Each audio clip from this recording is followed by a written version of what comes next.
بسم اللہ الرحمن الرحیم۔ شرح ابن عقیل کا 7واں باب ہے علم اور اسم اشارہ، سبق نمبر 1 میں خوش آمدید۔ آج کے سبق میں ہم علم کی تعریف پڑھیں گے۔ عبارت دیکھ لیں۔ اسم یعین المسمى مطلقا علمہ کجعفر وخرنکا وقرن وعدن ولاحق وشزک من وحیلۃ وواشق۔ العلم هو الاسم الذي يعين مسماه مطلقا بلا قید التکلم او الخطاب او الغیبۃ، فالاسم جنس يشمل النکرۃ والمعرفۃ ويعين مسماه فصل اخرج النکرۃ وبلا قید اخرج بقیۃ المعارف كالمضمر، فانه يعين مسماه بقید التکلم كانا او الخطاب كانت او الغیبۃ كهو، ثم مثل الشیخ بعلام الاناسی وغیرهم تنبیہا علی ان مسمیات الاعلام العقلاء وغیرهم من المألوفات، فجعفر اسم رجل وخرنک اسم امرأة من شعراء العرب وهي اخت طرفة بن العبد لامه، وقرن اسم قبیلۃ وعدن اسم مکان ولاحق اسم فرس وشزکم اسم جمل وحیلۃ اسم شاۃ وواشق اسم کلب۔ ترجمہ دیکھ لیں۔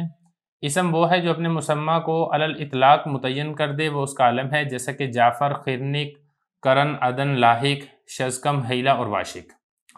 علم وہ اسم ہے جو اپنے مسمہ کو متعین کر دے مطلق، یعنی بغیر تکلم، خطاب یا غیب کی قید کے، لہذا اسم یہ جنس ہے، یہ شامل ہے نکرہ کو اور معرفہ کو، اور اپنے مسمہ کو متعین کر دے یہ فصل ہے جو نکرہ کو نکال دیتی ہے، اور بلا قید یہ باقیہ تمام معارف کو نکال دیتا ہے، جیسا کہ مضمر یعنی ضمیر، اس لیے کہ ضمیر اپنے مسمہ کو متعین کرتی ہے تکلم کی قید کے ساتھ، جیسا کہ انا، یا خطاب کی قید کے ساتھ جیسا کہ انتا، یا پھر غیب کی قید کے ساتھ جیسا کہ ہوا۔ پھر شیخ نے مثال دی ہے لوگوں کے ناموں کی اور لوگوں کے علاوہ ناموں کی، تنبیہ کرتے ہوئے اس بات کی طرف کہ علم کا مسمہ یہ عقلاء بھی ہوتے ہیں اور عقلاء کے علاوہ بھی منحوس چیزیں ہوتی ہیں،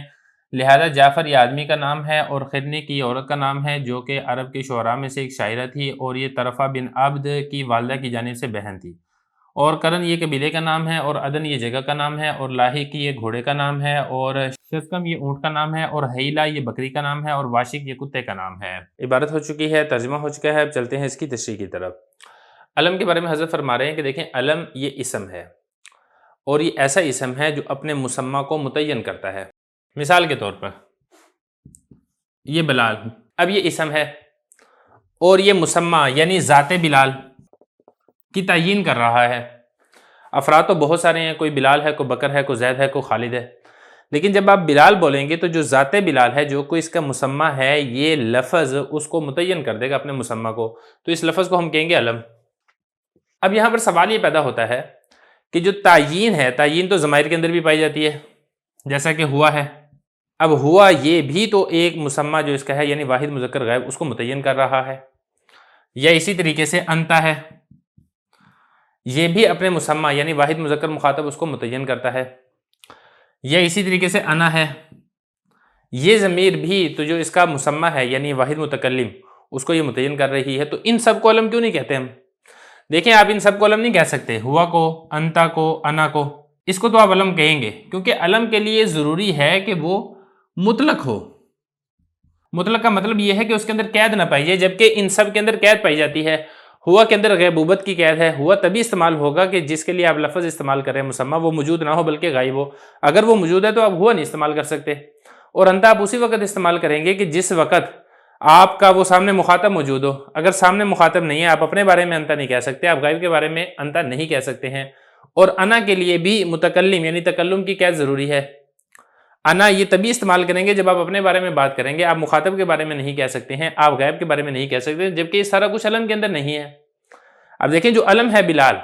چاہے وہ سامنے آپ کے موجود ہے تب بھی آپ اس کو بلال کہیں گے، اگر آپ خود بلال ہیں اپنے بارے میں بات کریں تو تب بھی آپ بلال کہیں گے، اگر بلال موجود نہیں ہے غائب ہے تب بھی آپ اس کو بلال ہی کہیں گے۔ تو علم کے اندر قید نہیں ہوتی، جبکہ ان سب کے اندر قید پائی جاتی ہے۔ تو جب ہم نے یہ کہا کہ علم ایسا اسم ہے جو اپنے مسمہ کو مطلقاً بغیر کسی قید کے متعین کر دے تو وہ اس کا علم کہلاتا ہے، تو پھر اس سے ساری کی ساری ضمیریں نکل جائیں گی۔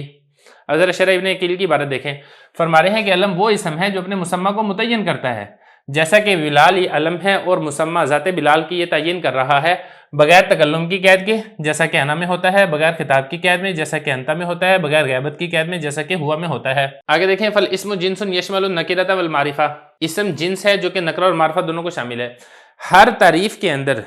فوائد و قیود ہوتے ہیں، تو اسی طریقے سے یہ جو علم کی تعریف کر رہے ہیں اس کے اندر بھی فوائد و قیود ہے۔ تو اس میں حضرت نے فرمایا کہ یہ جو علم کی تعریف میں جو حضرت نے کہا نا اسم، یہ بمنزلہ جنس کے ہے، یہ معرفہ کو بھی شامل ہے اور نکرہ کو بھی شامل ہے۔ لیکن جب آگے یہ کہا نا یعین مسماہ، اس سے نکرہ نکل گیا، کیونکہ نکرہ کے اندر جو مسمہ ہے وہ متعین نہیں ہوتا بلکہ غیر متعین ہوتا ہے، جو تعیین ہے وہ تو معرفہ کے اندر پائی جاتی ہے۔ جیسے رجل ہے نا، رجل اس کا جو مسمہ ہے ذات رجل، اب اس میں تعیین نہیں ہے، لیکن جو بلال ہے اس کا جو مسمہ ہے ذات بلال، اس کے اندر تعیین پائی جا رہی ہے۔ تو یہ حضرت نے فرمایا کہ جو اسم ہے، جب یہ کہا نا تعریف کے اندر اسم، یہ بمنزلہ جنس کے ہے، نکرہ کو بھی شامل ہے، معرفہ کو بھی شامل ہے۔ وَيُعَيِّنُ مُسَمَّاهُ، اور جو یہ کہا نا یعین مسماہ، یہ فصل ہے، اس سے نکرہ نکل گیا، اور پھر یہ بھی کہا نا بلا کئی دن، یہ ایک اور فصل ہے، اس سے کیا نکلے گا؟ اس سے علم کے علاوہ جو باقی معارف ہیں وہ نکل جائیں گے، کیونکہ جو باقی معرفہ کی قسمیں ہیں جیسا کہ ضمائر ہیں یا اسی طریقے سے اسم اشارہ ہیں، یہ بھی اپنے مسمہ کو متعین کرتے ہیں لیکن بغیر قید کے متعین نہیں کرتے ہیں، قید کے ساتھ متعین کرتے ہیں۔ جیسا کہ ضمیریں ہیں نا، ان سب کے اندر قید پائی جاتی ہے۔ ہوا ضمیر ہے، اس کے اندر غیب کی قید ہے، انت ضمیر ہے، اس کے اندر خطاب کی قید ہے، انا ضمیر ہے، اس کے اندر تکلم کی قید ہے، اسی طریقے سے اسم اشارہ ہے تو اس کے اندر مشار الیہ کی قید پائی جاتی ہے۔ غرض کوئی بھی ہے ان کے اندر کوئی نہ کوئی قید ضرور پائی جاتی ہے۔ علم ایک ایسا واحد معرفہ ہے جس کے اندر کسی قسم کی قید نہیں پائی جاتی، یہ بغیر کسی قید کے علی الاطلاق اپنے مسمہ کو متعین کرتا ہے۔ تو یہ فرمایا کہ جو بلا قیدن، یہ جو فصل ذکر کی ہے، اس نے باقی معارف یعنی معرفہ کی جو باقی اقسام ہیں ان سب کو خارج کر دیا، جیسا کہ ضمیریں ہیں، ضمیریں اگرچہ اپنے مسمہ کو متعین کرتی ہیں لیکن قید کے ساتھ، تکلم کی قید ہوگی جیسا کہ انا میں ہوتی ہے، خطاب کی قید ہوگی جیسا کہ انتا میں ہوتی ہے، یا غیب کی قید ہوگی جیسا کہ ہوا میں ہوتی ہے۔ ثم مثل الشیخ بعلام الاناسی وغیرہم، پھر اس کے بعد یہ جو آگے حضرت نے ذکر کیا ہے نا، جعفر ہے، خرنک ہے 2، قرن 3، عدن 4، لاحق 5، اور یہ 6، اور حیلہ 7، اور واشق 8۔ یہ جو 8 ہے نا، یہ حضرت نے علم کی مختلف مثالیں ذکر کی ہیں، اشارہ کر رہے ہیں اس بات کی طرف کہ اعلام کے جو مسمیات ہیں وہ عقلاء بھی ہو سکتے ہیں، یعنی ذوی العقول بھی ہو سکتے ہیں، اور دیگر مانوسات بھی ہو سکتے ہیں، انسانوں کا نام بھی ہو سکتا ہے، دیگر کسی اور مخصوص چیز یا جگہ کا نام بھی ہو سکتا ہے۔ تو یہ حضرت نے فرمایا کہ جو شیخ نے جو مثالیں دی ہیں، اناس لوگوں کے ناموں کے ساتھ بھی مثالیں دی ہیں اور لوگوں کے علاوہ ناموں کے ساتھ بھی مثالیں دی ہیں، تنبیہ کرتے ہوئے اس بات کی طرف کہ جو اعلام کے مسمیات ہیں وہ ذوی العقول بھی ہو سکتے ہیں، اور ذوی العقول کے علاوہ من المعلوفات دیگر مانوس چیزیں بھی جن سے انس حاصل کیا جاتا ہے، جن کو متعین اور مقرر کیا جاتا ہے، وہ بھی ہو سکتے ہیں۔ اب پہلی مثال دیکھیں، جو جعفر ہے یہ آدمی کا نام ہے، اور یہ دوسرا ہے نا خرنک، یہ شعراء عرب کی ایک عورت کا نام ہے۔ عرب ایک شاعرہ ہے جو کہ طرفہ ابن عبد کی والدہ کی جانب سے بہن لگتی ہیں، یہ اس کا نام ہے خرنک۔ تو یہ فرمایا کہ وہی اختو طرفۃ ابن العبد لامہ، طرفہ ابن عبد کی والدہ کی جانب سے یہ بہن ہے خرنک۔ اور اسی طریقے سے جو قرن ہے یہ قبیلے کا نام ہے، عدن یہ ایک جگہ کا نام ہے، اور لاحق یہ اسم فرس گھوڑے کا نام ہے۔ اسی طریقے سے یہ جو شزکم ہے یہ ایک اونٹ کا نام ہے جو کہ نعمان بن منذر بادشاہ کا یہ اونٹ تھا، اور حیلہ یہ ایک خاص بکری تھی جس کا نام ہے، اور اسی طریقے سے واشق یہ کتے کا نام ہے۔ تو خلاصہ یہ ہے کہ علم یہ ذوی العقول کا بھی ہو سکتا ہے اور غیر ذوی العقول کا بھی ہو سکتا ہے۔ اب الفی ابن مالک کا شعر دیکھ لیں، وہ اسم جو اپنے مسمہ کو مطلقاً متعین کرے علمہ، وہ اس کا علم کہلاتا ہے۔ اب آگے ساری اس علم کی مثالیں ہیں، جعفر ہو گیا، خرنک، قرن، عدن، لاحق، شزک، اور حیلہ اور واشق۔ بسم اللہ الرحمن الرحیم۔ شرح ابن عقیل کا 7واں باب ہے علم اور اسمی اشارہ، سبق نمبر 2 میں خوش آمدید۔ آج کے سبق میں ہم علم کی 3 قسمیں پڑھیں گے۔ عبارت دیکھ لیں، وَإِسْمًا أَتَى وَكُنْيَةً وَلَقَبًا وَأَخِيرًا ذَا إِنْ سِوَاهُ صَحِبًا ينقسم العلم إلى 3 أقسام إلى اسم وكنية ولقب، والمراد بالاسم هنا ما ليس بكنية ولا لقب كزيد وعمر، وبالكنية ما كان في أوله أب وأم كأبي عبد الله وأم الخير، وباللقب ما أشار بمدح كزين العابدين أو ذم كأنف الناقة،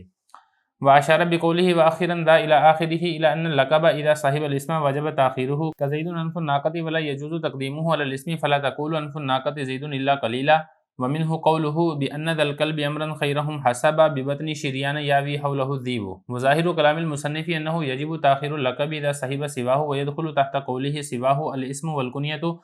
وهو إنما يجب تأخيرهم على الاسم، فأما مع الكنية فأنت بالخيار بين أن تقدم الكنية على اللقب فتقول أبو عبد الله زين العابدين، وبين أن تقدم اللقب على الكنية فتقول زين العابدين أبو عبد الله،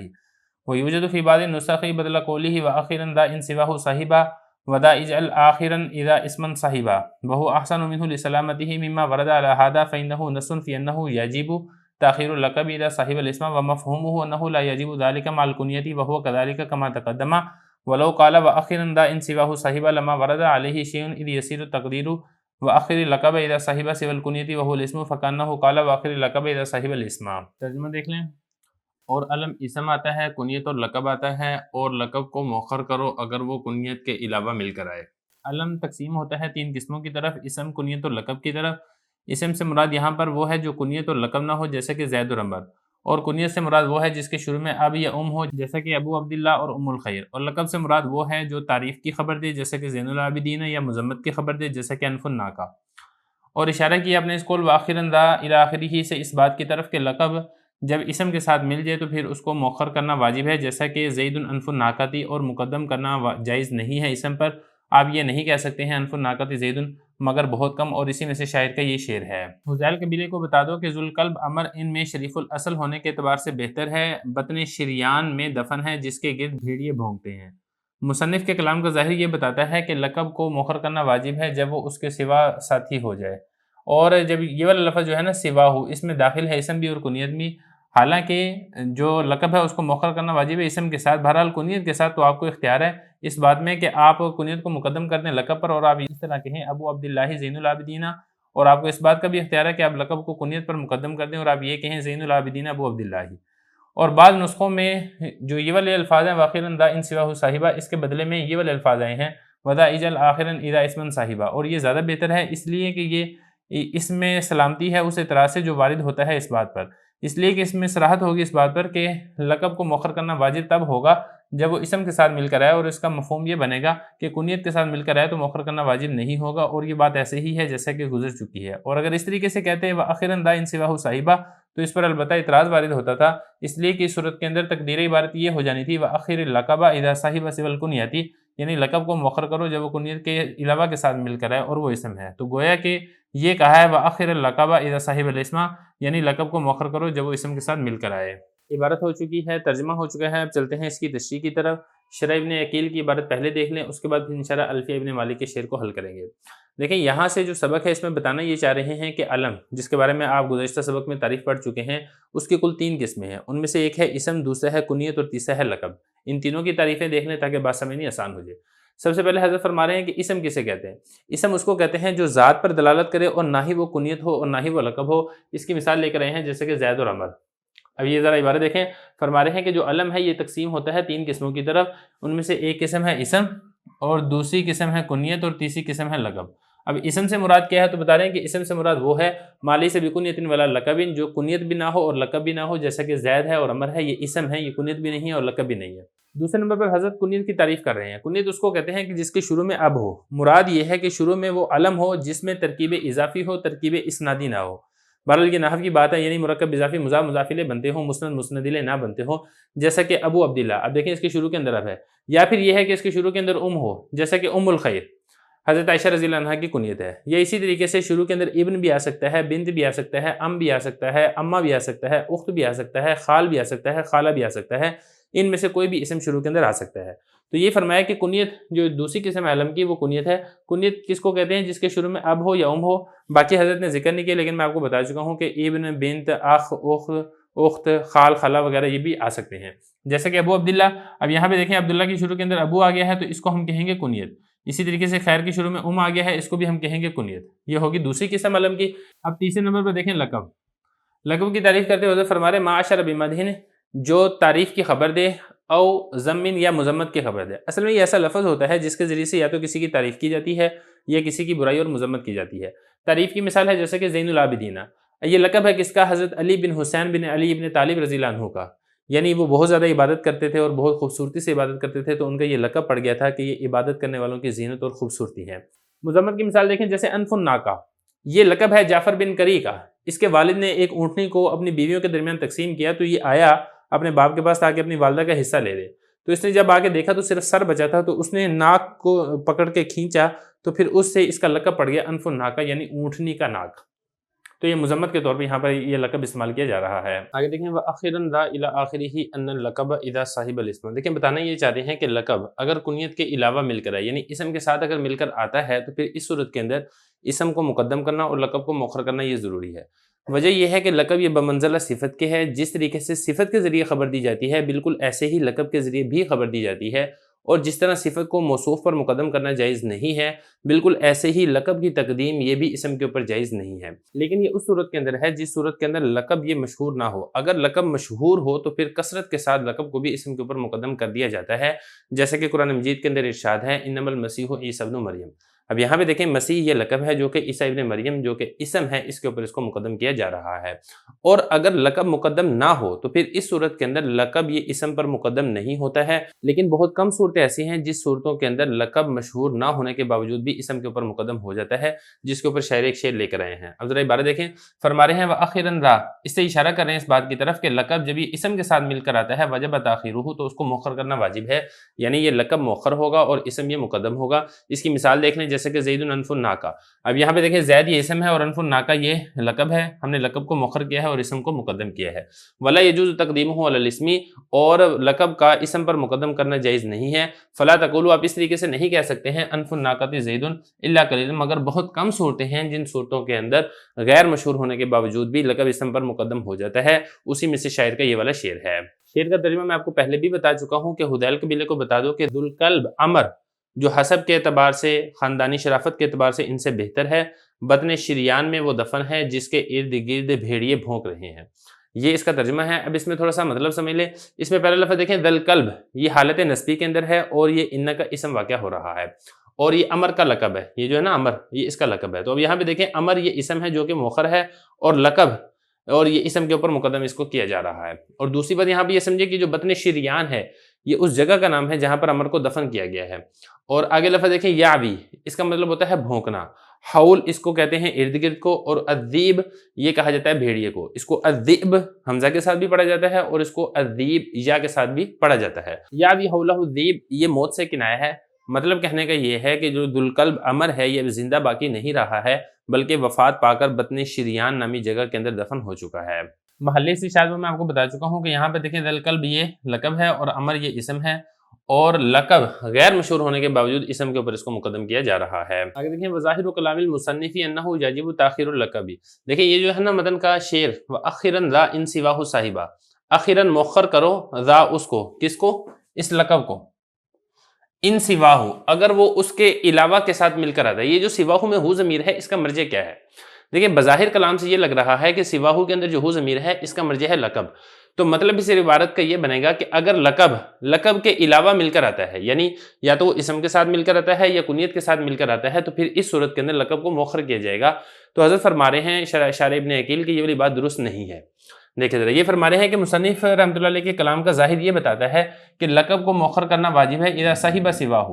جب وہ اس کے علاوہ مل کر آئے۔ کس کے علاوہ مل کر آئے؟ لقب کے علاوہ، یعنی چاہے وہ اسم کے ساتھ ہے چاہے وہ کنیت کے ساتھ ہے، تو پھر اس صورت کے اندر لقب کو مؤخر کرنا یہ لازم اور ضروری ہے۔ تو یہ فرمایا کہ سواہ میں جو ہو ضمیر ہے اس کے اندر تو اسم بھی آ جائے گا اور کنیت بھی آ جائے گا، یہ والی بات درست نہیں ہے۔ اصل بات یہاں پر یہ ہے کہ لقب اگر اسم کے ساتھ مل کر آتا ہے تو پھر اس صورت کے اندر تو لقب کو مؤخر کیا جائے گا، لیکن اگر لقب کنیت کے ساتھ مل کر آتا ہے تو پھر اس صورت کے اندر لقب کو کنیت سے مؤخر کرنا لازم اور ضروری نہیں ہے، بلکہ آپ کو اختیار ہے، چاہے تو آپ لقب کو مؤخر کر دیں اور چاہے آپ کنیت کو مؤخر کر دیں۔ تو یہ فرما رہے ہیں وہو انما یجب، سوائے اس کے نہیں، لقب کو مؤخر کرنا تو واجب ہے اسم کے ساتھ، کنیت کے ساتھ لقب کو مؤخر کرنا واجب نہیں ہے۔ آپ کو اختیار ہے، چاہے تو آپ کنیت کو لقب کے اوپر مقدم کر دیں، اور آپ اس کو اس طریقے سے بھی کہہ سکتے ہیں ابو عبداللہ زین العابدین، اور آپ کو اس بات کا بھی اختیار ہے کہ آپ لقب کو کنیت پر مقدم کر دیں اور آپ یہ کہیں زین العابدین ابو عبداللہ، تو دونوں طریقوں سے آپ اس کو کہہ سکتے ہیں۔ وَيُوجَدُ فِي بَعْضِ النُّسَخِ بَدْلَ قَوْلِهِ وَأَخِرًا ذَا إِن سِوَاهُ صَاحِبًا، یہاں سے شارح ابن عقیل یہ فرما رہے ہیں کہ الفیہ کے بعض نسخے ایسے ہیں جس میں اس شعر کا یہ جو دوسرا مصرع ہے نا وَأَخِرًا ذَا إِن سِوَاهُ صَاحِبًا، یہ نہیں ہے، بلکہ اس دوسرے مصرع کی جگہ پر یہ والے الفاظ ہیں وَذَا اجْعَلْ آخِرًا اِذَا اسْمًا صَاحِبًا۔ حضرت فرما رہے ہیں کہ جن نسخوں کے اندر یہ والا ہے نا دوسرا مصرع، یہ زیادہ اچھا ہے، کیونکہ اس مصرع کے اعتبار سے پھر اشکال وارد نہیں ہوتا ہے جو کہ اس مصرع کے اوپر اشکال وارد ہوتا ہے۔ اشکال میں آپ کو بتا چکا ہوں کہ اس سے تو بظاہر یہ لگ رہا ہے کہ لقب اگر لقب کے علاوہ اسم اور کنیت کے ساتھ مل کر آئے گا تو لقب کو مؤخر کرنا واجب ہے، حالانکہ یہ والی بات درست نہیں ہے۔ کنیت کے ساتھ مل کر آئے تو مؤخر کرنا واجب نہیں ہے بلکہ جائز ہے، اور آپ کو اختیار ہے، آپ جس کو بھی مقدم اور مؤخر کرنا چاہیں کر سکتے ہیں۔ لیکن جن نسخوں کے اندر یہ والا مصرع ہے وَذَا اجْعَلْ آخِرًا اِذَا اسْمًا صَاحِبًا، اس پر پھر کوئی اعتراض وارد نہیں ہوتا، کیونکہ اس مصرع کا مطلب یہ بنتا ہے کہ وَذَا اجْعَلْ اس کو کر دو، کس کو؟ لقب کو کر دو، آخراً آخر میں کر دو، اذا اسمن صاحبہ جب وہ اسم کے ساتھ مل کر آئے، یعنی اگر لقب اسم کے ساتھ مل کر آتا ہے تو پھر اس صورت کے اندر تو لقب کو مؤخر کیا جائے گا، لیکن اگر لقب کنیت کے ساتھ مل کر آتا ہے تو پھر اس صورت میں لقب کو مؤخر کرنا واجب اور لازم نہیں ہے۔ اور آگے حضرت نے فرمایا وَهُوَ أَحْسَنُ مِنْهُ، یہ والا مصرع زیادہ اچھا ہے، کیونکہ لسلامتہ مما ورد علی ھذا، اس لیے کہ اس میں سلامتی ہے اس اعتراض سے جو کہ اس مصرع کے اوپر وارد ہوتا ہے، کیونکہ یہ والا جو مصرع ہے یہ صراحت ہے اس بارے میں کہ لقب کو مؤخر کرنا واجب تب ہے جب وہ اسم کے ساتھ مل کر آئے، اور اس کا مفہوم اور مطلب یہ بنے گا کہ اگر لقب کنیت کے ساتھ مل کر آتا ہے تو پھر لقب کو مؤخر کرنا واجب نہیں ہے۔ وَهُوَ كَذَلِكَ كَمَا تَقَدَّمَ، اور یہ وہی والی بات ہے جو ہم یہاں پہ آپ کو بتا چکے ہیں۔ آپ یہ بھی کہہ سکتے ہیں زین العابدین ابو عبداللہ، اور آپ یہ بھی کہہ سکتے ہیں ابو عبداللہ زین العابدین۔ آگے دیکھیں وَلَوْ قَالَ وَأَخِّرًا دَا إِنْ سِوَاهُ صَاحِبًا لَمَا وَرَدَ عَلَيْهِ شَيْءٌ، یہ ایک دوسرا جواب دیا جا رہا ہے۔ جو اعتراض ہو رہا تھا نا کہ اس مصرے کو لے کر اعتراض ہو رہا ہے کہ لقب یہ کنیت کے ساتھ مل کر آئے تو پھر لقب کو مؤخر کرنا واجب ہے، حالانکہ یہ بات درست نہیں ہے، اسی کا ایک اور جواب دیا جا رہا ہے۔ جواب یہ دیا جا رہا ہے کہ دیکھیں اگر آپ یہ والا مصرع لے کر آتے ہیں وَأَخِّرًا دَا إِنْ سِوَاهُ صَاحِبًا، اس مصرع لانے کی صورت کے اندر بھی اعتراض وارد نہیں ہو رہا ہے، کیونکہ اعتراض وارد اس وقت ہوتا ہے کہ جب آپ سواہ میں جو ہو ضمیر ہے آپ اس کو لوٹاتے ہیں لقب کی طرف، آپ اس کو لقب کی طرف لوٹائیں ہی نہ، بلکہ سواہ میں جو ہو ضمیر ہے آپ اس کو لوٹا دیں کنیت کی طرف، پھر اس صورت میں کوئی اعتراض وارد نہیں ہوگا، کیونکہ اس صورت کے اندر مطلب یہ بنے گا کہ لقب کو مؤخر کر دو، اگر وہ کنیت کے علاوہ مل کر آئے، یعنی اگر وہ اسم کے ساتھ مل کر آتا ہے تو پھر لقب کو مؤخر کر دو، اگر وہ اسم کے ساتھ مل کر نہیں آتا ہے، کنیت کے ساتھ مل کر آتا ہے تو پھر لقب کو مؤخر کرنا لازم اور ضروری نہیں ہے۔ تو یہ فرمایا ولو قالا، اور اگر آپ یہ کہیں وآخر دا ان سواہ صاحبہ، آپ یہ کہیں تب بھی لما ورد علیہ شیئن، تو تب بھی اعتراض وارد نہیں ہوتا ہے، اس لیے کہ تقدیر عبارت یہ بن جائے گی وآخر اللقب اذا صاحب سوى الکنیہ، یعنی یہ جو سواہ میں ہو ضمیر ہے یہ آپ لقب کی طرف نہ لوٹائیں، یہ کنیت کی طرف لوٹائیں، مطلب یہ بنے گا کہ لقب کو مؤخر کر دو اگر وہ کنیت کے علاوہ یعنی اسم کے ساتھ مل کر آئے، تو گویا کہ دوسرے لفظوں میں یہی والی بات کہی جا رہی ہے آخر اللقب اذا صاحب الاسم، لقب کو مؤخر کر دو اگر وہ اسم کے ساتھ مل کر آتا ہے۔ تو خلاصہ کلام یہ ہے کہ یہ والا جو مصرع ہے اس مصرع کے اوپر اعتراض وارد ہوتا ہے، اس اعتراض کی وضاحت کر دی ہے اور پھر اس کے دو جواب دے دی ہیں۔ ایک جواب تو یہ دیا ہے کہ الفیہ ابن مالک کے بعض نسخوں میں مصرع یہ والا نہیں ہے بلکہ دوسرا مصرع ہے، اس کے اوپر اعتراض وارد نہیں ہوتا ہے۔ دوسرا جواب یہ دیا ہے اعتراض کا کہ اس مصرع کے ہونے کے باوجود بھی اعتراض نہیں ہو سکتا ہے، کیونکہ اعتراض تب ہوتا ہے جب آپ ہو ضمیر کو لوٹائیں لقب کی طرف، اگر آپ ہو ضمیر کو لقب کی طرف نہ لوٹائیں بلکہ کنیت کی طرف لوٹا دیں تو پھر اس صورت کے اندر اعتراض وارد نہیں ہوگا۔ بسم اللہ الرحمن الرحیم، شرح ابن عقیل کا 7واں باب ہے علم اور اسم اشارہ، سبق نمبر 3 میں خوش آمدید۔ آج کے سبق میں ہم پڑھیں گے کہ اسم اور لقب جمع ہوں۔ عبارت دیکھ لیں، وَإِن يَكُونَ مُفْرَدَيْنِ فَأَضِفْ حَتْمًا وَإِلَّا أَتْبِعِ الَّذِي رَدِفْ إِذَا اجْتَمَعَ الْاسْمُ وَاللَّقَبُ فَإِمَّا أَن يَكُونَ مُفْرَدَيْنِ أَوْ مُرَكَّبَيْنِ أَوِ الْاسْمُ مُرَكَّبًا وَاللَّقَبُ مُفْرَدًا أَوِ الْاسْمُ مُفْرَدًا وَاللَّقَبُ مُرَكَّبًا فَإِن كَانَ مُفْرَدَيْنِ وَجَبَ عِندَ الْبِصْرِيِّينَ الْإِضَافَةُ نَحْوُ هَذَا سَعِيدُ كُرْزٍ وَرَأَيْتُ سَعِيدَ كُرْزٍ وَمَرَرْتُ بِسَعِيدِ كُرْزٍ وَأَجَازَ الْكُوفِيُّونَ الْإِتْبَاعَ فَتَقُولُ هَذَا سَعِيدٌ كُرْزٌ وَرَأَيْتُ سَعِيدًا كُرْزًا وَمَرَرْتُ بِسَعِيدٍ كُرْزٍ ووافقهم المصنف على ذلك في غير هذا الكتاب وإن لم يكون مفردين بأن كان مركبين نحو عبد الله أنف الناقة ومركبا ومفردا نحو عبد الله كرز وسعيد أنف الناقة وجب الإتباع فتتبع الثاني الأول في إعرابه ويجوز القطع إلى الرفع بالنسب نحو مررت بزيد أنف الناقة وأنف الناقة فالرفع على إضمار مبتدأ والتقدير هو أنف الناقة والنسب على إضمار فعل والتقدير أعني أنف الناقة فيقطع مع المرفوع إلى النسب ومع المنصوب إلى الرفع ومع المجرور إلى النسب والرفع نحو هذا زيد أنف الناقة ورأيت زيدا أنف الناقة ومررت بزيد أنف الناقة وأنف الناقة۔ عبارت ہو چکی ہے، اب چلتے ہیں اس کے ترجمے کی طرف۔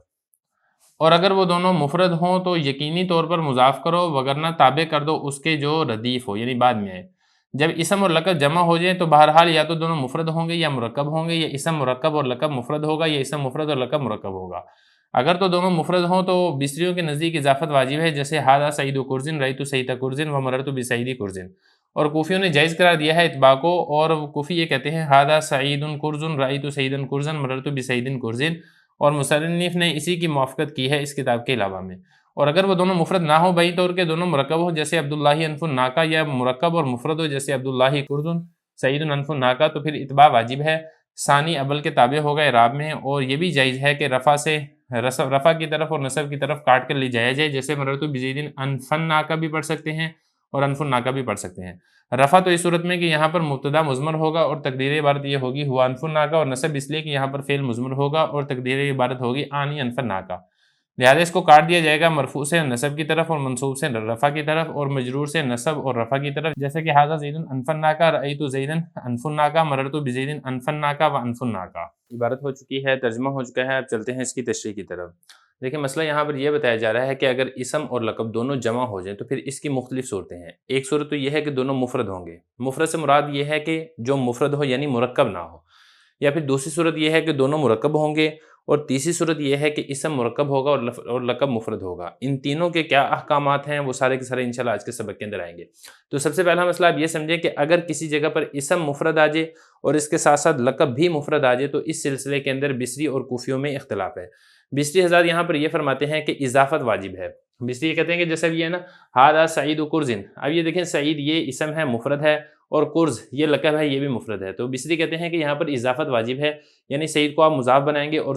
کرز کو آپ مضاف الیہ بنائیں گے اور آپ اس کو اس طریقے سے پڑھیں گے ہذا سعید کرزن۔ اسی طریقے سے رأیت سعید کرزن، اسی طرح مررت بسعید کرزن۔ کرز کا مطلب کیا ہے؟ کرز اس کا ایک معنی حاذق یعنی ماہر بھی آتا ہے، اور ایک اس کا معنی کمینہ اور خبیث بھی آتا ہے۔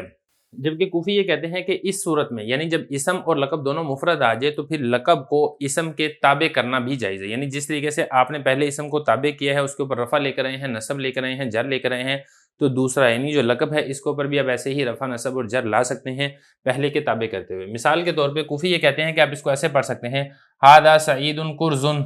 رأیت سعیدا کرزن، مررت بسعید کرزن۔ اب ذرا عبارت دیکھیں، فرما رہے ہیں اذا اجتمع الاسم واللقب، جب اسم اور لقب دونوں جمع ہو جائیں تو پھر اس میں کتنی صورتیں ہیں؟ پہلی صورت تو یہ ہے کہ دونوں مفرد ہوں، یعنی اسم یہ بھی مفرد ہے اور لقب یہ بھی مفرد ہے۔ نمبر 2،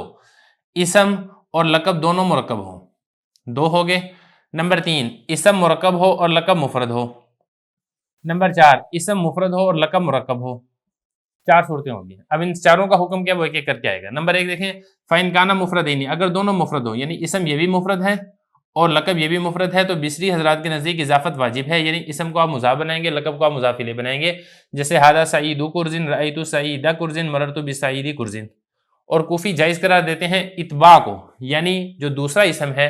دوسرا بلکہ اسم تو نہیں ہے لقب ہے، لقب کو آپ اسم کے تابع کرتے ہوئے جو اسم کا اعراب ہے وہی آپ لقب کے اوپر پڑھیں، اور آپ اس کو اس طریقے سے پڑھیں ھذا سعید کرزن، رأیت سعیدا کرزن، مررت بسعید کرزن۔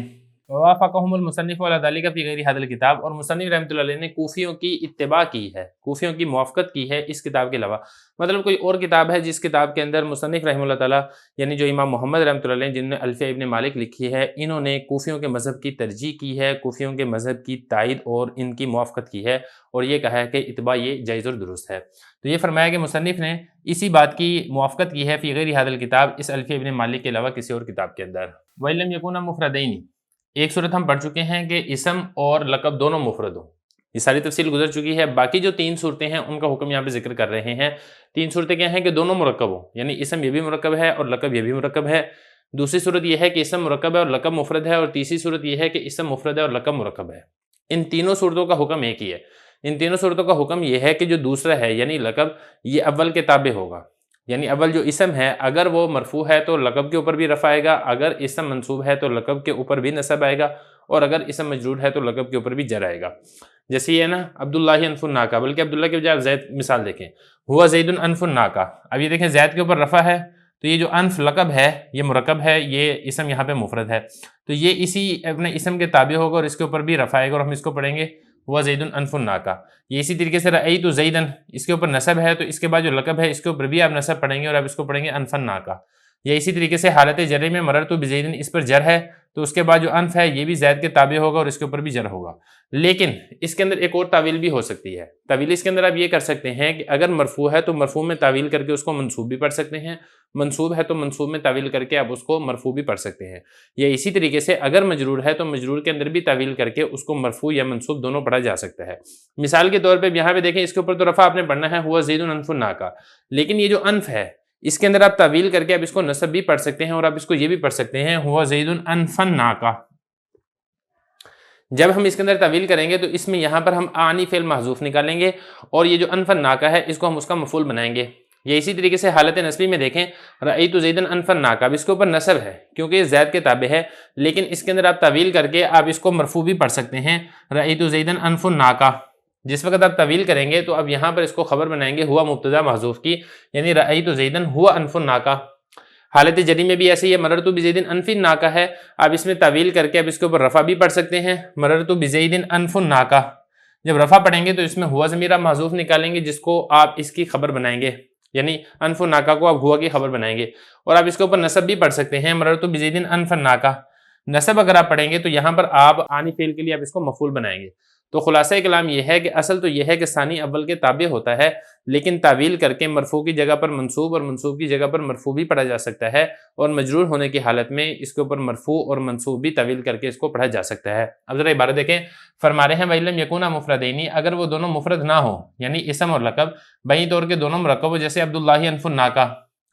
یا مرکب اور مفرد ہو، یعنی اسم مرکب ہے اور لقب مفرد ہے، جیسے عبداللہ کرزن، اور اسی طریقے سے سعید انف الناقہ۔ اب یہاں پہ دیکھیں اسم مفرد ہے اور لقب مرکب ہے۔ واجب الاتباع، تو اتباع واجب ہے، یعنی ثانی کو اول کے تابع کرنا واجب ہے۔ جو ثانی ہے یہ تابع ہوگا اول کا اعراب میں، اور یہاں پر اس کو تابع کرنے سے کاٹ کر رفع اور منصوب کی طرف لے جانا یہ بھی جائز ہے، جیسے مررت بزید، اس کو آپ انف الناقہ یہ بھی پڑھ سکتے ہیں اور انف الناقہ یہ بھی پڑھ سکتے ہیں۔ اگر آپ اس کو رفع پڑھیں گے تو اس صورت کے اندر یہاں پر مبتدا مضمر ہوگا، اضمار مطلب یہ کہ مبتدا محذوف ہوگا، ہو مبتدا کی یہ خبر ہوگا، اور اس صورت میں تقدیر عبارت ایسے ہوگی مررت بزید ہوا انف الناقہ، اور اگر آپ نصب پڑھیں گے تو یہاں پر فعل مضمر ہوگا، یعنی فعل چھپا ہوا ہوگا، اور وہ فعل کیا ہے؟ وہ ہے آنی۔ تو یہ آنی کے لیے جو انف الناقہ ہے یہ اس کے لیے مفعول بنے گا۔ تو لہذا خلاصہ کلام یہ ہے کہ مرفوع سے منصوب کی طرف بھی کاٹ دیا جاتا ہے اور منصوب سے مرفوع کی طرف بھی کاٹ دیا جاتا ہے، اور اگر مجرور ہے تو مجرور سے منصوب اور مرفوع دونوں کی طرف کاٹ دیا جاتا ہے، یعنی تعویل کر کے آپ اس کو مرفوع بھی پڑھ سکتے ہیں اور آپ اس کو منصوب بھی پڑھ سکتے ہیں۔ جیسے ھذا زید انف الناقہ، یہ تو پڑھنا ہی ہے، آپ اس کو ھذا زید انف الناقہ بھی پڑھ سکتے ہیں، یعنی مرفوع سے منصوب کر دیں آپ تعویل کر کے۔ اسی طریقے سے رأیت زیدا انف الناقہ تو ہے ہی ہے، رأیت زیدا انف الناقہ بھی آپ اس کو پڑھ سکتے ہیں، یعنی یہاں پر آپ اس کو منصوب سے مرفوع کی طرف لے جائیں۔ اور مررت بزید انف الناقہ تو ہے ہی ہے، انف الناقہ اور انف الناقہ بھی آپ پڑھ سکتے ہیں، یعنی آپ اس کو مرفوع کی طرف تعویل کر کے لے جائیں اور منصوب کی طرف تعویل کر کے لے جائیں، آپ ایسا بھی کر سکتے ہیں۔ شرح ابن عقیل کی عبارت حل ہو گئی ہے۔ اب ذرا جو متن ہے یعنی الفی ابن مالک کے شرح اس کو دیکھ لیں۔ فرما رہے ہیں وَإِن يَكُونَ مُفْرَدَيْنِ، اگر وہ دونوں مفرد ہوں، یعنی اسم بھی مفرد ہے اور اس کے بعد لقب یہ بھی مفرد ہے، فَأَزِف حتماً، تو یقینی طور پر لازمی طور پر آپ مضاف مضاف الیہ بنائیں۔ وَإِلَّا، اور اگر ایسا نہیں ہے یعنی مفرد نہیں ہے، تو مفرد کے علاوہ کیا وہ تین صورتیں میں آپ کو بتا چکا ہوں۔ اتبع الذی ردیف، تو تابع کر دو اس کو جو کہ ردیف یعنی ردیف ہے، یعنی بعد میں آ رہا ہے، یعنی جو دوسرا ہے اس کو آپ اول کے تابع کریں۔ بسم اللہ الرحمن الرحیم۔ شرح ابن عقیل کا 7واں باب ہے علم اور اسم اشارہ، سبق نمبر 4 میں خوش آمدید۔ آج کے سبق میں ہم علم کی دو قسمیں مرتجل اور منقول کے بارے میں پڑھیں گے۔ عبارت دیکھ لیں، وَمِنْهُ مَنْقُولٌ كَفَضْلٍ وَأَسَدْ وَذُو ارْتِجَالٍ كَسُعَادَ وَأُدَدْ وَجُمْلَةٌ وَمَا بِمَزٍ رُكِّبَ ذَائٍ بِغَيْرِ وَيْهِ تَمَّ أُعْرِبَ وَشَاءَ فِي الْأَعْلَامِ ذُو الْإِضَافَةِ كَعَبْدِ شَمْسٍ وَأَبِي قُحَافَةَ۔ ينقسم العلم إلى مرتجل وإلى منقول، فالمرتجل هو ما لم يسبق له استعمال قبل العلمية في غيرها كسعاد وأدد، والمنقول ما سبق له استعمال في غير العلمية، والنقل إما من صفة كالحارث أو من مصدر كفضل أو من اسم جنس كأسد، وهذه تكون معربة أو من جملة كقام زيد وزيد قائم، وحكمها أنها تحكى فتقول جاءني زيد قائم ورأيت زيد قائم ومررت بزيد قائم، وهذه من الأعلام المركبة، ومنها أيضا ما ركب تركيب مزن كبعلبك ومادي كريبا وسيبويه، وذكر المصنف أن المركب تركيب مزن إن ختم بغير ويه أعرب، ومفهومه أنه إن ختم بويه لا يعرب بل يبنى، وهو كما ذكره، فتقول جاءني بعلبك ورأيت بعلبك ومررت ببعلبك، فتعربه إعراب ما لا ينصرف، ويجوز فيه أيضا البناء على الفتح، فتقول جاءني بعلبك ورأيت بعلبك ومررت ببعلبك، ويجوز أن يعرب أيضا إعراب المتزايفين،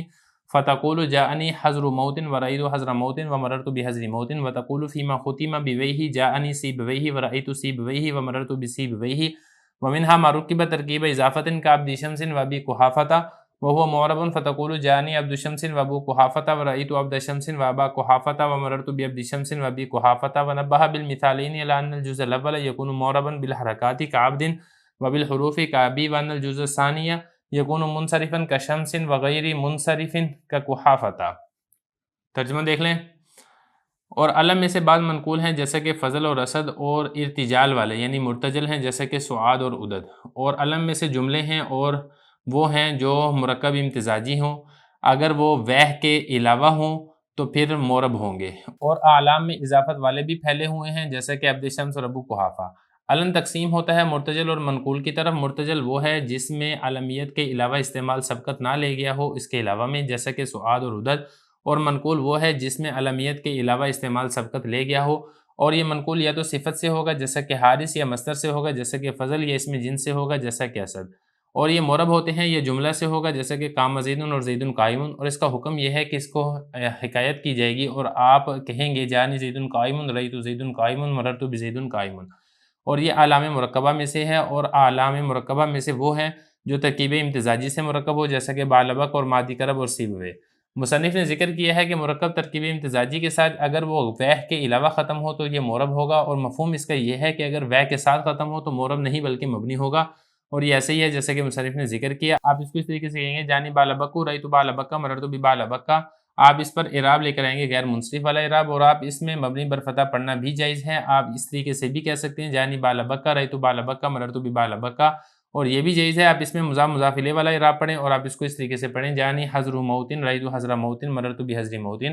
اور آپ کہیں گے اس مرکب میں جس کا اختتام وے کے ساتھ ہو جانی سیب ویہی رأیت سیب ویہی مررت بسیب ویہی، اور علامہ مرکبہ میں سے وہ ہے جو ترکیب اضافی کے ساتھ مرکب ہو جیسے کہ عبد شمس اور ابی قحافہ، یہ معرب ہوتے ہیں۔ آپ کہیں گے جانی عبد شمس ابو قحافہ رأیت عبد شمس و ابا قحافہ مررت بعبد شمس و ابی قحافہ، اور دو مثالوں کے ساتھ تنبیہ کر رہے ہیں اس بات پر کہ جزء اول یہ معرب ہوگا حرکات کے ساتھ جیسے کہ عبد، اور جزء اول معرب ہوگا حروف کے ساتھ جیسا کہ ابی، اور جزء ثانی یہ منصرف ہے جیسا کہ شمس، اور غیر منصرف ہے جیسا کہ قحافہ۔ عبارت ہو چکی ہے، ترجمہ ہو چکا ہے، اب چلتے ہیں اس کی تشریح کی طرف۔ دیکھیں آج کا جو سبق ہے اس میں علم کی دو قسمیں بیان ہوں گی، ایک ہے مرتجل اور دوسرا ہے منقول۔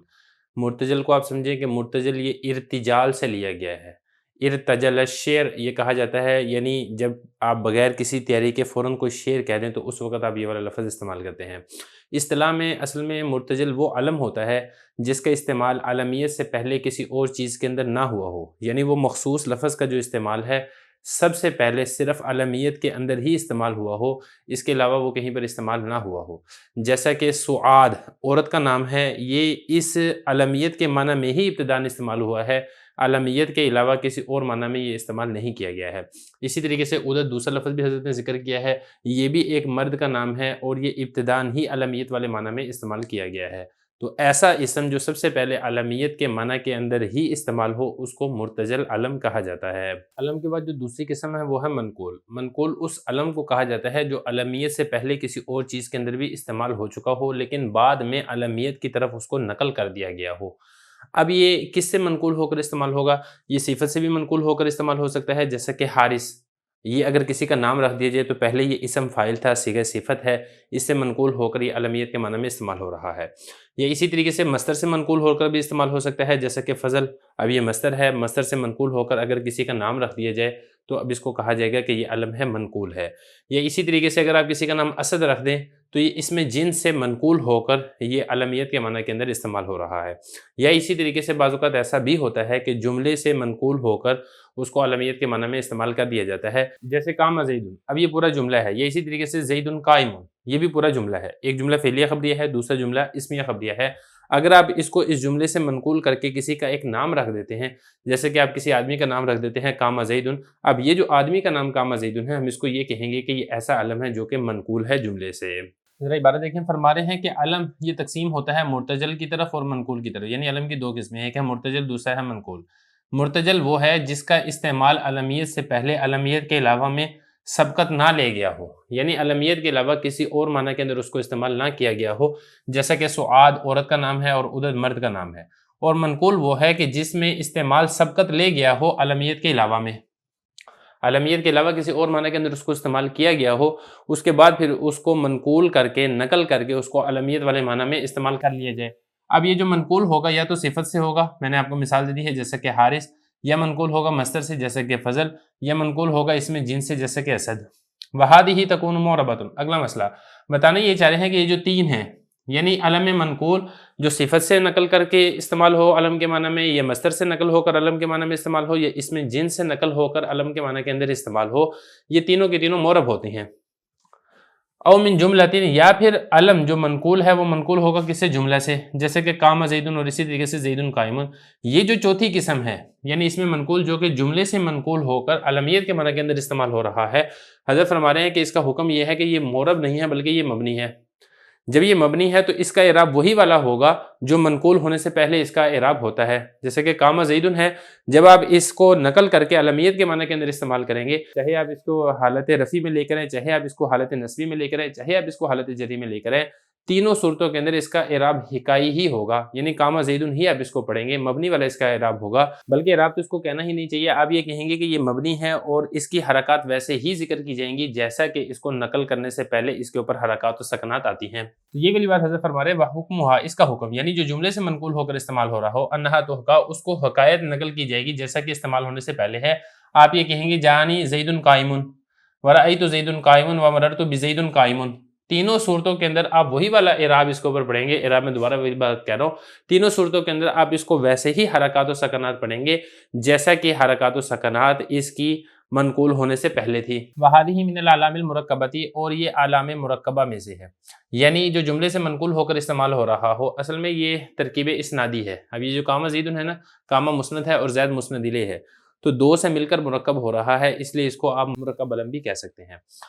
وَمِنْهَا أَيْضًا مَا رُكِّبَ تَرْكِيبَ مَسْجٍ كَبَعْلَ وَكَّ وَمَادِ كَرَبَ. یہاں سے یہ بتا رہے ہیں کہ علام میں سے ایک ترکیب امتزاجی بھی ہے. اب ترکیب امتزاجی کس کو کہتے ہیں؟ دیکھیں، ترکیب امتزاجی اس کو کہتے ہیں جس میں دو یا دو سے زائد کلمے بغیر کسی حرف کے جز ہوئے جمع ہو جائیں. جیسے کہ بال بک. اب بال ایک بت کا نام ہے اور بک ایک بادشاہ کا نام ہے، تو ان دونوں کو جب ملا دیا گیا تو بال بک ہو گیا. ترکیب امتزاجی کی دوسری مثال ہے مادی کرب. یہ بھی مرکب امتزاجی ہے. یہاں پر آپ یہ سمجھیں کہ جو ترکیب ہے اس کی کل 6 قسمیں ہوتی ہیں. میں اجمالاً سب کو بتا دیتا ہوں، پھر اس میں سے ہم انشاءاللہ اس کے بارے میں بات کریں گے. سب سے پہلے تو ہے ترکیب امتزاجی، جس کی میں نے آپ کو ابھی تعریف بتائی ہے. دوسرے نمبر پر ہے ترکیب اسنادی، اس میں ایک جز مسند ہوتا ہے اور دوسرا جز مسند الیہ ہوتا ہے. اسی طریقے سے ایک ہوتی ہے ترکیب اضافی، جس میں پہلا جز مضاف اور دوسرا جز مضاف الیہ ہوتا ہے. اور چوتھے نمبر پر ہوتا ہے ترکیب توصیفی، جس کے اندر پہلا جز موصوف اور دوسرا جز صفت ہوتا ہے. پانچویں نمبر پر ہے ترکیب صوتی، یعنی دو کلموں کو ملا کر مرکب کرنا اور ان میں سے ایک کلمہ صوت یعنی آواز کے اوپر مشتمل ہو، جیسے کہ سیب ویہ. اب یہ جو ویہ یہ ایسا کلمہ ہے جو کہ صوت یعنی آواز کے اوپر مشتمل ہے.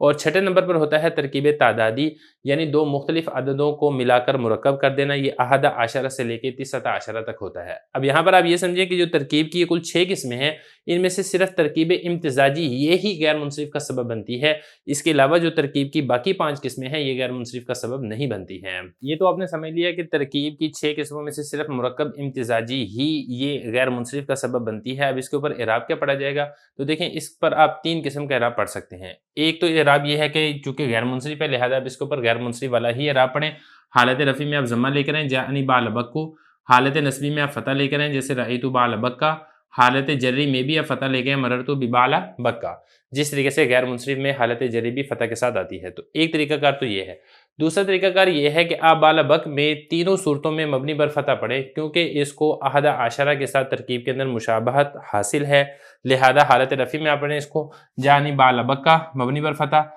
حالت نصبی کے اندر بھی آپ پڑھیں رأیت بال بکا مبنی بر فتح. اور حالت جری کے اندر بھی آپ اس کو پڑھیں مررت ببال بکا مبنی بر فتح. تو دوسرا آپ اس کے اوپر یہ والا اعراب بھی پڑھ سکتے ہیں. تیسرے یہ ہے کہ بال بک میں آپ حضر موت والا اعراب پڑھ سکتے ہیں. یعنی حضر موت کے اندر جس طریقے سے مضاف مضاف الیہ ترکیب اضافی والا اعراب جاری ہوتا ہے، جیسے کہ جاءنی حضر موتن رأیت حضر موتن مررت بحضر موتن. یہ والا اعراب بھی آپ بال بک کے اندر پڑھ سکتے ہیں، جیسے کہ جاءنی بال بکن رأیت بال بکن مررت ببالی بکن. تو آپ 3 قسم کا اعراب بال بک کے اندر پڑھ سکتے ہیں. اس کے بعد آگے حضرت نے سیب ویہ، اس کے اوپر آپ نے اعراب کیا پڑھنا ہے اس کو ذکر کیا ہے. آپ کو معلوم ہے مرکب صوتی کی مثال سیب ویہ سے دی گئی تھی. دیکھیں، سیب ویہ کے اندر آپ 2 قسم کا اعراب پڑھ سکتے ہیں. جو مشہور قول ہے، صحیح ترین قول جس کو قرار دیا گیا ہے، وہ یہ ہے کہ تینوں حالتوں میں سیب ویہ مبنی بر کسرہ ہوگا، کیونکہ اس کا جو دوسرا جز ہے وہ اس میں صوت آواز کے اوپر مشتمل ہے جو کہ مبنی ہے، اور مختلف عوامل کے آنے کی وجہ سے اس میں کسی قسم کی تبدیلی نہیں ہوگی، لہذا اس کو مبنی قرار دیا جائے گا. اور کسرہ آپ اس کے اوپر اس لیے پڑھیں گے کیونکہ جب ساکن کو حرکت دی جاتی ہے تو کسرہ کی حرکت دی جاتی ہے. چنانچہ تینوں حالتوں میں اس کو یہ پڑھیں جاءنی سیب ویہ رأیت سیب ویہ مررت بسیب ویہ مبنی بر کسرہ پڑھیں. ایک تو یہ ہے. دوسرا اس میں اعراب یہ ذکر کیا گیا ہے کہ جو سیب ویہ ہے آپ اس کو غیر منصرف والا اعراب بھی پڑھ سکتے ہیں، کیونکہ اس کو ترکیب امتزاجی کے ساتھ مشابہت حاصل ہے. جس طریقے سے ترکیب امتزاجی مرکب امتزاجی وہ غیر منصرف ہوتا ہے، سیب ویہ کو بھی غیر منصرف قرار دے کے اس کے اوپر آپ غیر منصرف والا اعراب بھی پڑھ سکتے ہیں. یعنی جاءنی سیب ویہ رأیت سیب ویہا مررتو بسیب وی ہا. تو یہ دو قسم کا اعراب ذکر کیا گیا ہے، لیکن جو پہلا اعراب ہے اس کو حضرت نے فرمایا کہ یہ اصح ہے، صحیح اور مشہور ترین یہ والا اعراب ہے. اب ذرا عبارت دیکھیں، فرما رہے ہیں کہ ومنہا، اور اس میں سے یعنی اعلام مرکبہ میں سے وہ ہے جس کو مرکب بنایا گیا ہو ترکیب مز مرکب امتزاجی کے ساتھ، جیسے کہ بالبک اور مادی قریب اور سیب وے. وذکر المصنف، مصنف رحمۃ اللہ علیہ نے ذکر کیا کہ مرکب جو ترکیب امتزاجی کے ساتھ ہو اگر وے کے علاوہ ختم ہو رہا ہو. اب یہاں پہ دیکھیں نا، حضر موت ہے، اس کے آخر میں وے نہیں ہے، بالبک ہے، اس کے آخر میں وے نہیں ہے، تو پھر کیا ہوگا؟ پھر فرما رہے ہیں اور بھائی یہ مورب ہوگا. اور مفہوم کیا ہے؟ مفہوم یہ ہے کہ اگر وہ وے کے ساتھ ختم ہو رہا ہو تو مورب نہیں ہوگا بلکہ مبنی ہوگا. یہ میں آپ کو بتا چکا ہوں کہ سیب وے ہی جو مشہور قول ہے وہ یہ ہے کہ یہ مبنی پر کسرہ ہوگا. وہ کما ذکرہ ہو، یہ ویسے ہی ہے جیسا کہ مصنف نے ذکر کیا. آپ اس کو اس طریقے سے پڑھیں گے، جانی بالبکو رأیت بالبکا مررت ببالبکا. آپ اس کے اوپر اعراب پڑھیں گے غیر منصرف والا اعراب، اور آپ اس میں مبنی بر فتح بھی پڑھ سکتے ہیں. تینوں صورتوں میں آپ اس کو اس طریقے سے پڑھیں، جانی بالبکا رأیت بالبکا مررت ببالبکا. اور یہ بھی جائز ہے کہ آپ اس کے اندر اعراب پڑھیں مضاف مضاف الیہ والا اعراب، یعنی ترکیب اضافی والا اعراب پڑھیں تب بھی جائز ہے. جس طریقے سے حضر موت کے اندر یہ حضر ہے، اس طریقے سے یہ تا نہیں تھی اس میں، جیسے کہ حضر موتن کے اندر مرکب اضافی والا اعراب جاری ہوتا ہے. یہ جو حضر ہے اس کو مضاف بنائیں گے، موت کو آپ مضاف الیہ بنا کے اس کے اوپر جر ہی پڑھیں گے. ان تینوں صورتوں کے اندر یعنی جو رفع اور نصب جر ہے وہ حضر کے اوپر آئے گا، موت کے اوپر جر ہی آئے گا. بالکل یہی والا اعراب آپ بالبک کے اندر بھی پڑھ سکتے ہیں، جیسے کہ جانی حضر موتن رأیت حضر موتن مررت بحضر موتن. وتقول فیما ختم بویہ، اور وہ مرکب منی مرکب صوتی جس کا اختتام وے کے اوپر ہوتا ہو، آپ اس کو اس طریقے سے پڑھیں گے، جانی سیب ویہ رأیت سیب ویہ مررت بسیب ویہ. اور آپ اس کے اندر یہ والا اعراب بھی پڑھ سکتے ہیں غیر منصرف والا اعراب، جیسا کہ میں آپ کو بتا چکا ہوں. ومنہا ما رکب ترکیب اضافۃ. آخری بات جو حضرت نے ذکر کی ہے وہ یہ ہے کہ علم مرکب میں سے وہ علم بھی ہوتا ہے جو کہ مضاف مضاف الیہ سے مل کر مرکب ہوتا ہے. اس کی پھر آگے دو مثالیں حضرت نے ذکر کی ہیں، ایک ہے عبد شمس اور دوسری ہے ابو قحافہ. اب عبد شمس ہو تو آپ اس کو حالت رفع میں اس طریقے سے پڑھیں گے، جاءنی عبد شمسن، اور حالت نصبی میں آپ اس کو پڑھیں گے رأیت عبد شمسن، اور حالت جری میں آپ اس کو پڑھیں گے مررت بعبد شمسن. یعنی جو مضاف ہے مضاف کے اوپر تو آپ رفع نصب جر لے کر آئیں گے، لیکن جو مضاف الیہ اس کے اوپر آپ ہمیشہ جر ہی لے کر آئیں گے. یہ دوسری مثال جو ذکر کی ہے وہ ذکر کی ہے ابو قحافہ. ابو قحافہ میں کیا ہوگا؟ جاءنی ابو قحافہ رأیت ابا قحافہ، اور مررت بابی قحافہ. یعنی جو رفع نصب جر ہے وہ ابو ابا اور ابی کے اوپر آئے گا. جو دوسرا اس کا جز ہے مضاف الیہ قحافہ، اس کے اوپر آپ فتح ہی پڑھیں گے غیر منصرف ہونے کی وجہ سے. تو یہاں پہ سوال ہی پیدا ہوتا ہے کہ جو مرکب اضافی ہے، عبد شمس صرف ایک ہی مثال ذکر کر دیتے، دو مثالیں حضرت نے ذکر کیوں کی ہے؟ تو دیکھیں اس کی ایک خاص وجہ ہے. خاص وجہ اس کی یہ ہے کہ جو پہلی مثال ہے عبد شمس، اس میں جو حالت رفع نصبی اور جری کے اندر جو اعراب آ رہا ہے وہ حرکت کے ساتھ اعراب آ رہا ہے، عبدو عبدا عبدی. اور جو دوسری مثال ہے اس کے اندر جو اعراب ہے وہ اعراب بالحرکت نہیں ہے بلکہ اعراب بالحرف ہے، یعنی حالت رفع میں واو کے ساتھ، حالت نصبی میں الف کے ساتھ، اور حالت جری میں یا کے ساتھ. اور اسی طریقے سے جو دوسری مثال ہے اس میں جو دوسرا جز ہے وہ غیر منصرف ہے، لہذا اس میں تینوں حالتوں کے اوپر اس کے اوپر فتح ہی آئے گا. تو یہ بات بتانے کے لیے دو مثالیں حضرت نے ذکر کی ہیں. تو یہ فرمایا ومنہا، علام مرکبہ میں سے وہ ہے جو مرکب اضافی کے ساتھ ہو، جیسا کہ عبد شمس اور ابی قحافہ، یہ مورب ہوتا ہے. آپ یہ کہیں گے حالت رفع میں، جانی عبد شمس ابو قحافہ رأیت عبد شمس وابا قحافہ مررت بعبد شمس وابی قحافہ. ونبہ بالمثالین، دو مثالوں سے تنبیہ کرنا مقصد ہے اس بات کے اوپر کہ جز اول یہ مورب ہوگا حرکات کے ساتھ. ان تینوں مثالوں کے اندر عبد شمس میں جو عبد ہے یہ اور حروف کے ساتھ آئے گا، جیسا کہ ابھی، یعنی جو دوسرا جز ہے یکون منصرفاً. یہ جو پہلا مثال ہے عبد شمس میں، اس میں جو دوسرا جز ہے شمس یہ منصرف ہے، اور جو دوسری مثال ہے ابو قحافہ میں، اس میں جو قحافہ ہے دوسرا جز یہ غیر منصرف ہے. تو یہ بات بتانے کے لیے حضرت نے اس میں دو مثالیں ذکر کی ہیں. اب ذرا الفی ابن مالک کے شعر دیکھ لیں. ومنہ منقول، اور اعلام میں سے بعض علم ایسے ہیں جو منقول ہوتے ہیں، جیسے کہ فضل یہ منقول ہے کسے مصدر سے، اور اثر یہ منقول ہے کسے اسم جنس سے. اور بعض علم ایسے ہوتے ہیں جو منقول نہیں بلکہ مرتجل ہوتے ہیں، یعنی ذو ارتجال، ارتجال والے یعنی مرتجل ہوتے ہیں، جیسا کہ سعاد یہ علم مرتجل ہے، اور عدد یہ علم مرتجل ہے. اور بعض علام ایسے ہوتے ہیں جو کہ جملہ ہوتے ہیں، یعنی منقول ہوتے ہیں جملے سے، جیسا کہ میں نے آپ کو اس کی مثال دی تھی، قام زید اور زید قائم. وما بمسجن رکبہ، اور بعض علام ایسے ہوتے ہیں جو کہ ترکیب امتزاجی کی شکل کے اندر ہوتے ہیں، یعنی مرکب امتزاجی ہوتے ہیں. اور اگر مرکب امتزاجی وے کے بغیر ہو تو پھر اس صورت کے اندر یہ معرب ہوں گے، یعنی مرکب امتزاجی ہے اور اس کے آخر میں وے نہیں ہے، یعنی مرکب صوتی نہیں ہے، تو پھر آپ اس کو معرب پڑھیں گے، آپ اس کو مبنی نہیں پڑھیں گے، کیونکہ میں آپ کو بتا چکا ہوں کہ اگر آخر میں وے ہو تو پھر اس صورت میں یہ جو معرب نہیں ہوگا بلکہ یہ مبنی ہوگا اور مبنی بر کسرہ ہوگا۔ آخری مثال دیکھیں، وشاف العلام، اعلام میں شائع ہیں، یعنی شائع مشہور ہیں اضافت والے، یعنی بعض علام ایسے ہوتے ہیں جو کہ مرکب ہوتے ہیں مضاف مضاف الیہ سے، جیسے کہ عبد شمس ہے اور ابو قحافہ ہے۔ اب یہ مرکب ہیں ترکیب اضافی کے ساتھ اور مضاف مضاف الیہ ترکیب کے اندر واقع ہو رہے ہیں۔ بسم اللہ الرحمن الرحیم۔ شرح ابن عقیل کا 7واں باب ہے علم اور اسم اشارہ، سبق نمبر 5 میں خوش آمدید۔ آج کے سبق کے اندر ہم علم شخص اور علم جنس کے بارے میں پڑھیں گے۔ عبارت دیکھ لیں، وَوَضَعُ لِبَعْضِ الْأَجْنَاسِ عَلَمٌ كَعَلَمِ الْأَشْخَاصِ لَفْظًا وَهُوَ عَمُّ من ذاك عریة للعقرب وهكذا ثعالة للثعلب ومثله برة للمبرة كذا فجار علم للفجرة۔ العلم على قسمين، علم شخص وعلم جنس، فعلم الشخص له حكمان معنوي وهو أن يراد به واحد بعينه كزيد وأحمد، ولفظي وهو صحة مجيء الحال متأخرة عنه نحو جاءني زيد زاهقا، ومنعه من الصرف مع سبب آخر غير العلمية نحو هذا احمد، ومنع دخول الالف واللام عليه فلا تقول جاء العمر، وعلم الجنس كعلم الشخص في حكمه اللفظي فتقول هذا اسامة مقبلا، فتمنعه من الصرف وتاتي بالحال بعده، ولا تدخل عليه الالف واللام فلا تقول هذا الاسامة، وحكم علم الجنس في المعنى كحكم النكرة من جهة انه لا يخص واحدا بعينه، فكل اسد يصدق عليه اسامة، وكل اقرب يصدق عليها عرية، وكل ثعلب يصدق عليه ثعالة۔ وعلم الجنس يكون للشخص كما تقدم، ويكون للمعنى كما مثل بقوله برة للمبرة وفجار للفجرة۔ ترجمہ دیکھ لیں، اور نحویوں نے بعض اجناس کے لیے علم مقرر کیا ہے جیسا کہ بعض اشخاص کے لیے لفظوں میں علم مقرر ہوتا ہے، اور علم جنس یہ عام ہے علم شخصی سے۔ علم جنس میں سے عریت ہے بچھو کے لیے، اسی طریقے سے سعالہ ہے لومڑی کے لیے، اور اسی کی مثال دی ہے برہ جو کہ مبرہ نیک عورت کے معنی میں ہے، اور اسی طریقے سے فجاری علم ہے فجرہ بدکار عورت کے معنی میں۔ علم دو قسم پر ہے، علم شخص اور علم جنس۔ علم شخص کے دو حکم ہیں، نمبر 1 معنوی، اور وہ یہ ہے کہ ایک سے بعین ہی وہی مراد لیا جاتا ہے جیسے کہ زید اور احمد، اور دوسرا حکم ہے لفظی، اور وہ یہ ہے کہ صحیح ہے حال کا آنا اس سے مؤخر ہو کر، جیسا کہ جانی زید ضاحکا، اور اسی طرح اس کا منصرف سے منع ہونا ایک دوسرے سبب کے ساتھ علمیت کے علاوہ، جیسا کہ ہادہ احمد، اور اسی طرح الف لام کے اس پر داخل ہونے کا منع ہونا، لہذا آپ یہ نہیں کہیں گے جعل عمر۔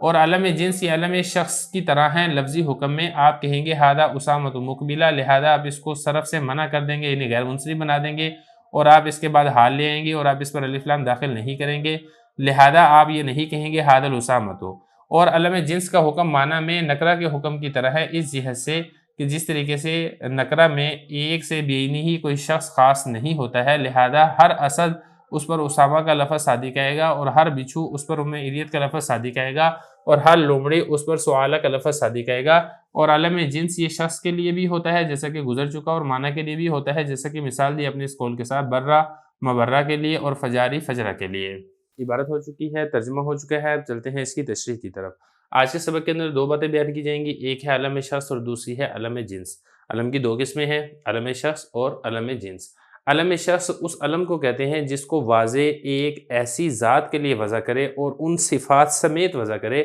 جن صفات کے ساتھ وہ ذات دیگر ذوات سے جدا اور الگ ہو جائے، جیسے بکر ہے یہ علم ذات ہے، یہ اسی طریقے سے زید ہے یہ علم ذات ہے، بلال ہے یہ علم ذات ہے، کیونکہ واضح نے بلال کو بلال کی ان صفات سمیت وضع کیا ہے جس سے ذات بلال دیگر ذوات سے دیگر ذاتوں سے جدا الگ اور ممتاز ہو جاتی ہے۔ اگلے نمبر پر بات کر لیتے ہیں کہ علم شخص کے کیا احکام ہیں۔ دیکھیں، علم شخص کا ایک معنوی حکم ہے، اور وہ یہ ہے کہ اس سے ایک ہی مراد لیا جائے گا جو کہ معین اور مشخص ہوگا، جیسے کہ زید ہے احمد ہے۔